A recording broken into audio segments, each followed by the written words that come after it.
Hello comics fans, कैसे हैं आप लोग। इंडियन कॉमिक्स गॉड आप सभी कॉमिक्स फैंस का अपने चैनल में स्वागत करता है। दोस्तों, इस बार मैं आपके लेकर आया हूं नागराज की 3 पार्ट्स के सीरीज का दूसरा भाग, खूनी यात्रा का वॉइस ओवर। फ्रेंड्स, इसका पहला भाग खूनी खोज का लिंक मैंने डिस्क्रिप्शन में दे दिया है, आप वहां से जाकर देख सकते हैं। तो चलिए दोस्तों, शुरू करते हैं। नागराज, जिसने विश्व से आतंकवाद व अपराध को जड़ से उखाड़ फेंकने की कसम खाई थी, बुलडॉग और चांगो जैसे विश्वव्यापी अपराधियों को नेस्तनाबूद करने के बाद अब अमेरिका व पश्चिमी यूरोप के सबसे खतरनाक गैंगस्टर विलियम से टकराने जा पहुंचा था न्यूयॉर्क। न्यूयॉर्क में सिर्फ डॉन ही एक ऐसा व्यक्ति था जो नागराज को विलियम तक पहुंचा सकता था, लेकिन वह इस समय शिकागो की सबसे सर्वाधिक सुरक्षित जेल में था। नागराज डॉन को जेल से आज़ाद कराने के लिए शिकागो पहुंचता है। राह में उसकी मुलाकात होती है फ्लोरिडा से, एक ऐसे साथी के रूप में जिसकी मंजिल भी डॉन तक पहुंचना ही था। फ्लोरिडा डॉन के खून की प्यासी थी, क्योंकि उसने उसे अनाथ कर दिया था। नागराज फ्लोरिडा को बाहर छोड़कर जेल में प्रविष्ट होता है।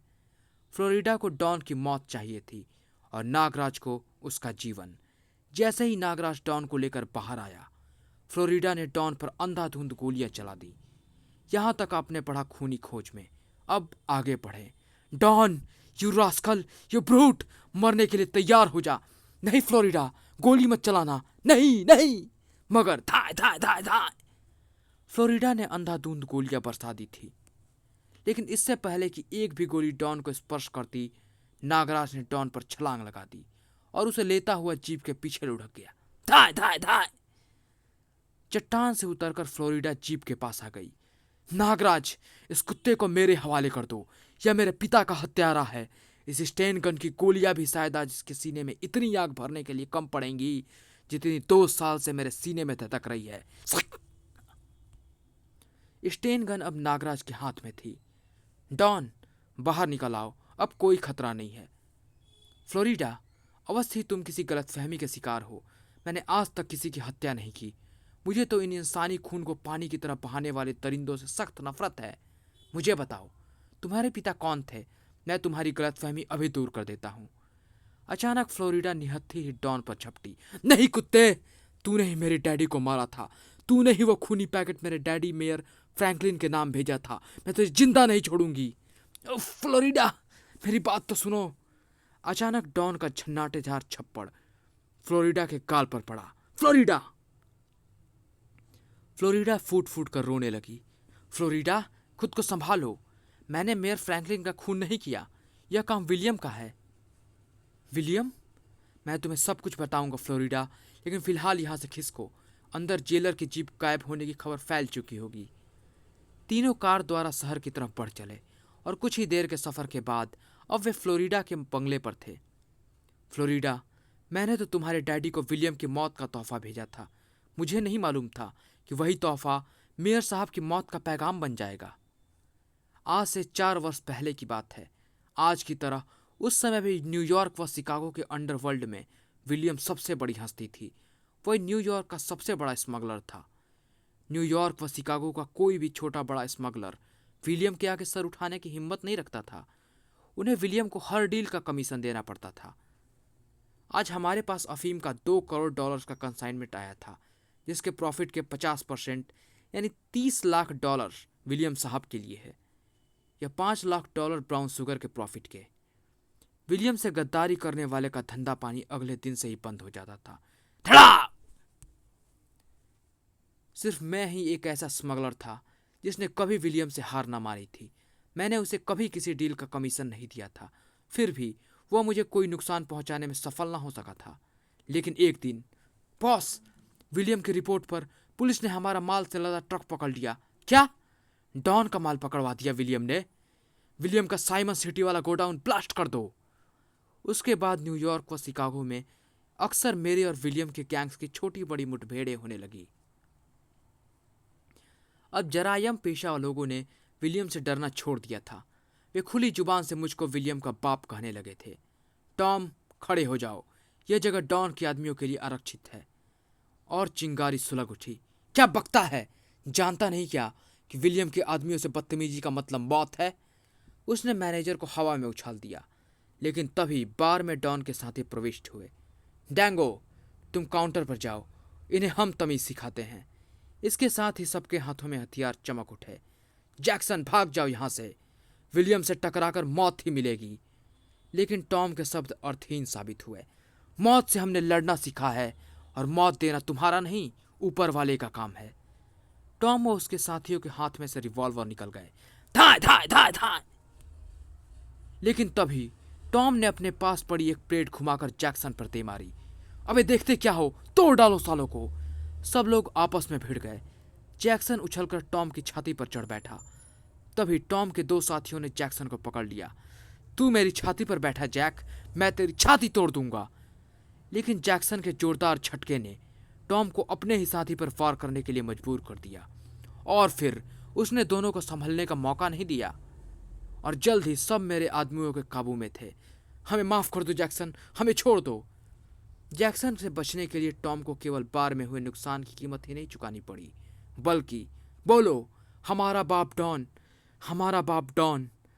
लेकिन एक दिन मैंने हिंसा का ऐसा बवंडर देखा जिससे मेरी आत्मा तक कांप गई। वह क्या? उस रात एक बड़े डिपार्टमेंटल स्टोर के सेकंड फ्लोर पर हीरो की प्रदर्शनी लगी थी, जिसमें मेरा माल भी था। तभी विलियम के गुंडों ने धड़धड़ाते हुए वहां प्रवेश किया और एकाएक सबको कवर कर लिया। सब अपने हाथ उठा ले, हमें शांति से अपना काम कर लेने दें। फिर सब हीरे लूटकर उन्होंने बंदूकों के मुंह खोल दिए। धर धर धर धर धर धर धर धर धर धर, बचाओ! पुलिस और मेरे आदमियों ने उनका सामना किया, लेकिन वे अत्याधुनिक हथियारों से लैस थे तथा हमें दर्शकों को भी बचाकर गोलियां चला रही थी। सबको मौत बांटते हुए वे वहां से भाग निकले। 3 मिनट की फायरिंग ने 300 लोगों की जानें ले ली थी। मुझे नफरत हो गई हिंसा से, हथियार से और विलियम से। आज से हम किसी की हत्या नहीं करेंगे। मैंने विलियम के सभी ठिकानों और उसके काले कारनामों की एक वीडियो कैसेट तैयार करवाई और एक पैकेट में बंद करके अपने एक विश्वास पात्र को दे दिया। लो पीटर, इसे सावधानी से मेयर फ्रैंकलिन को सौंप देना। लेकिन वह विश्वासघाती बिका हुआ निकला। उसने वह पैकेट विलियम के आदमी को बेच दिया। विलियम ने उस पैकेट को खोलकर उसे लेटर बम बना दिया और तुम्हारे घर भेज दिया। ये मेयर फ्रैंकलिन को दे देना। तुम्हारे पिता ने पैकेट पर लिखा मेरा नाम पढ़ा और उसे खोजते ही अपनी जान गंवा बैठे। फ्लोरिडा का मन अब डॉन की तरफ से साफ हो चुका था।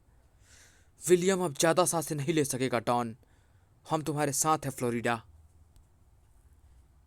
लेकिन तुम जेल कैसे पहुंचे डॉन? मेयर फ्रैंकलिन की हत्या का दोषी मुझे ठहराया गया था। मेयर फ्रैंकलिन की हत्या, हत्यारा डॉन लापता।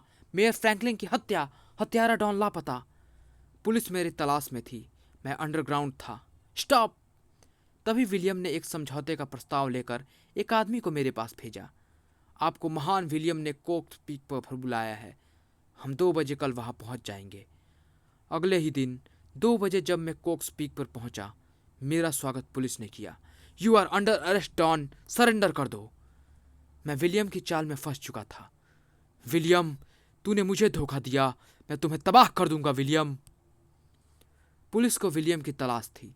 मेरे मुंह से उसका नाम सुनकर उनके कान खड़े हो गए। तुम विलियम के बारे में क्या जानते हो डॉन? मैं विलियम से खुद बदला लेना चाहता था, सो मैंने उन्हें कुछ न बताया। मैं कुछ नहीं जानता उसके बारे में, तुम सब जानते हो। बताओ, वह कहाँ मिलेगा?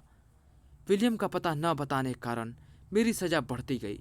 मिलॉर्ड, हम इसे पूछताछ के लिए रिमांड पर लेना चाहते हैं। विलियम ने जेल में ही मेरी हत्या करवाने की कई प्रयास किए।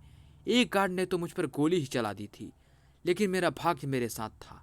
मेरे खाने के बर्तन मेरी रक्षा की। खट! उसके बाद मुझे सुरक्षा की दृष्टि से डेथ फोर्ट्रेस पहुंचा दिया गया, और वहां से तुम्हारी मेहरबानी के कारण अब मैं विलियम से बदला लेने को आजाद हूं। डॉन, तुम 2 साल से जेल में हो और इस दौरान पता नहीं विलियम कहां से कहां पहुंच गया हो। नागराज, सांप भले ही कैंचुली बदल ले, लेकिन अपनी बॉम्बे को नहीं छोड़ता। विलियम का अड्डा है बोस्टन और न्यूयॉर्क के बीच स्ट्री विक्ट्री आइलैंड। लेकिन नागराज, मुझे अभी तक यह नहीं पता चला है कि तुमने मुझे आज़ाद क्यों कराया है। डॉन, मैं यहाँ विलियम को ख़त्म करने आया हूँ। वो आतंकवाद को बढ़ावा देता है और मैं आतंकवाद का ही तो दुश्मन हूँ। हाँ, वो विमान अपहरण का विशेषज्ञ है और यहाँ इसका स्कूल भी है, जहाँ वह आतंकवादी तैयार करके दूसरे देशों में भेजता है। लेकिन तुम अकेले उसका क्या कर लोगे? वो यहाँ की दूसरी सरकार है। मुझे अपने पर पूरा भरोसा है डॉन। और फिर तुम दोनों भी तो मेरे साथ हो ना? हाँ, हम तुम्हारे साथ हैं नागराज। हमें विक्ट्री आइलैंड जाने के लिए बोट चाहिए डॉन। वो सब इंतजाम मैं कर लूँगा अगले ही दिन। यह मेरी प्राइवेट लॉन्च है, इसमें बहुत सी विशेषताएं हैं। तुम मुझे विलियम और उसके टापू के बारे में कुछ बताओ डॉन। डॉन दोनों को एक टीवी स्क्रीन के सामने ले गया। मैं तुम्हें वही वीडियो कैसेट दिखाता हूँ।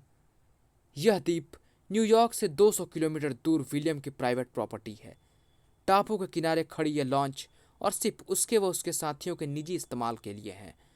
टापू पर ये घर उसके गुंडे व बदमाशों के हैं जो उसके लिए हर गलत काम करते हैं। इन्हें विलियम के महल के स्कूल में प्रशिक्षित किया जाता है। हर प्रकार का मल्ल युद्ध सिखाया जाता है इन्हें, जैसे जूडो, कराटे, कुंग-फू, कुश्ती। उन्हें हर प्रकार के हथियारों से परिचित कराया जाता है। यहाँ तक कि हवाई हमले भी इनके निशाने अचूक होते हैं। और यह सब विलियम की देख रेख में होता है। शाबाश, तुम सब अच्छे निशानेबाज हो। तुम सबकी ट्रेनिंग पूरी हुई। कल तुम सबको भारत जाना है और वहाँ तोड़ फोड़, हिंसा, आगजनी, लूटपाट करनी है और उन विमानों का अपहरण करना है जिनमें वीआईपी सफ़र कर रहे हों। इसके बदले में विलियम को दूसरे देशों से भरपूर धनराशि मिलती है जिससे वो अपना छोटा सा देश चलाता है। सांप्रदायिक दंगे वहाँ की कमजोर नस हैं। वहाँ जाओ और चारों तरफ आतंक फैला दो जिससे और देशों में भी हमारे कमांडोज की डिमांड बढ़े। हमें मालूम है बॉस, हमें वहाँ क्या करना है। टापू के 3 तरफ रेतीला तट है जहाँ इतनी अधिक सुरक्षा व्यवस्था है कि समुद्र की कोई भी मछली भी गार्ड्स की निगाहों से बचकर टापू पर नहीं आ सकती। और चौथी तरफ है एक पहाड़ी। इसी में कहीं विलियम का हेडक्वार्टर स्थित है। हेडक्वार्टर्स में उसका पूरा शस्त्र भंडार है और यह है ब्लड रूम। हेडक्वार्टर्स में ही बना सुरक्षा का सबसे बड़ा साधन, जिसमें यह मिसाइल लॉन्चर लगा है जो उन्हें समुद्री एवं मिसाइल हमलों और हवाई हमलों से बचाता है। और पहाड़ी के ऊपर लगा यह रडार उन्हें हर खतरे से आगाह करता है। विलियम के ख्याल से रडार पर नियुक्त टेलो अकेला ही रडार की सुरक्षा के लिए काफ़ी है। समुद्र की तरफ से ये एक और फौज है जो टापू की रक्षा किसी भी बाहरी खतरे से करने में सक्षम है। अगर इन्हें पता चल जाए कि कोई पहाड़ी की तरफ से ऊपर चढ़ रहा है तो ये मिलकर बड़े बड़े पत्थर नीचे लुढ़का देते हैं। और अब तक नागराज विलियम के अड्डे के बारे में काफ़ी कुछ जान चुका था। डॉन, हम कितनी देर में वहाँ पहुँचेंगे? 3 घंटे में नागराज, लेकिन टापू पर पहुँचने के 2 किलोमीटर पहले ही हम लॉन्च छोड़कर देंगे। उसके बाद हम तैरकर टापू तक पहुँचेंगे, क्योंकि टापू के 2 किलोमीटर की परिधि के समुद्र में केवल विलियम की आज्ञा से ही कोई नौका या विमान घुस सकता है।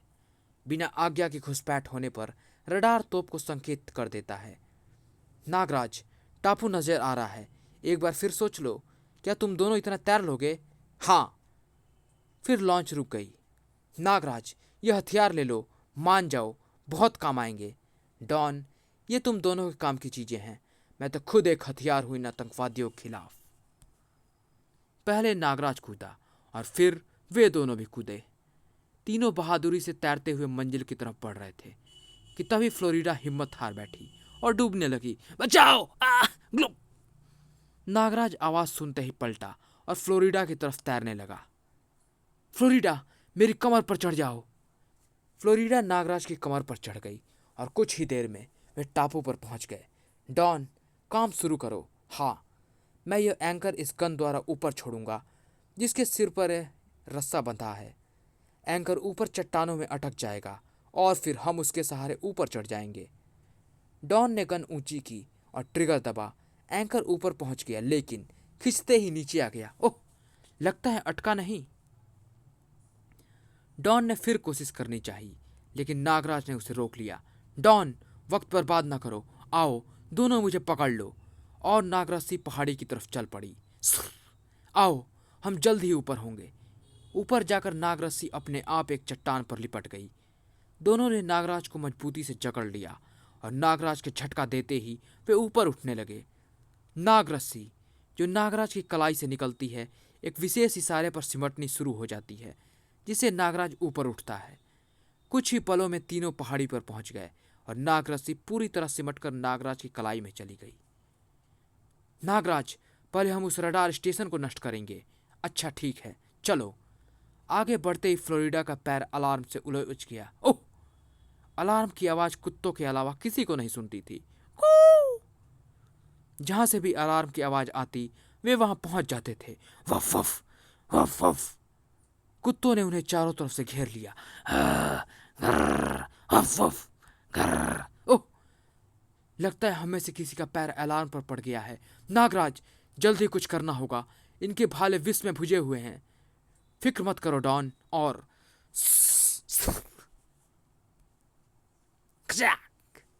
लेकिन कुत्ते बहुत थे। नागराज हर तरफ घूमकर हमला कर रहा था। फिर भी नागराज बचो! डॉन ने कुत्ते को टांगे से पकड़कर उठाया और जोर से उछाल दिया। धड़ाक! तभी वफ वफ! नागराज ने उसे अलग करना चाहा, लेकिन उसकी बेल्ट खुल गई और भाला नागराज के हाथ में आ गया। नागराज ने भाला उसके पीठ में पैबस्त कर दिया और फिर उसे फ्लोरिडा से दूर उछाल दिया। तब तक सभी कुत्ते या तो मर चुके थे या मैदान छोड़कर भाग चुके थे। टेलो कुत्तों के चुप हो जाने से हैरान था। ये सब अचानक चुप क्यों हो गए? नागराज, डॉन वो फ्लोरिडा रडार स्टेशन की तरफ बढ़ गए। नागराज, अगर टेलो को किसी खतरे का पता चल गया तो वो अलार्म बजा देगा। तुम फिक्र ना करो, मैं सब कुछ संभाल लूंगा। टेलो ने चारों तरफ देखा, लेकिन उसे कुछ न दिखा। अरे, सब कुत्ते कहाँ गए? अरे श्श! इससे पहले कि टेलो कुछ समझ पाता, नागराज ने टेलो को जकड़ लिया और अगले ही क्षण नागराज ऊपर पहुंच गया। नागराज के खुलते ही टेलो नागराज पर झपट पड़ा। या ठा! या उफ! टेलो ने नागराज को दबोच लिया और ऊपर उठाकर टावर से नीचे उछाल दिया। क्या नागराज टावर से गिरकर बच सका? क्या नागराज विलियम तक पहुंचने में सफल हुआ? क्या फ्लोरिडा विलियम से इंतकाम ले सकी? ये सब जानने के लिए पढ़े नागराज का इंसाफ।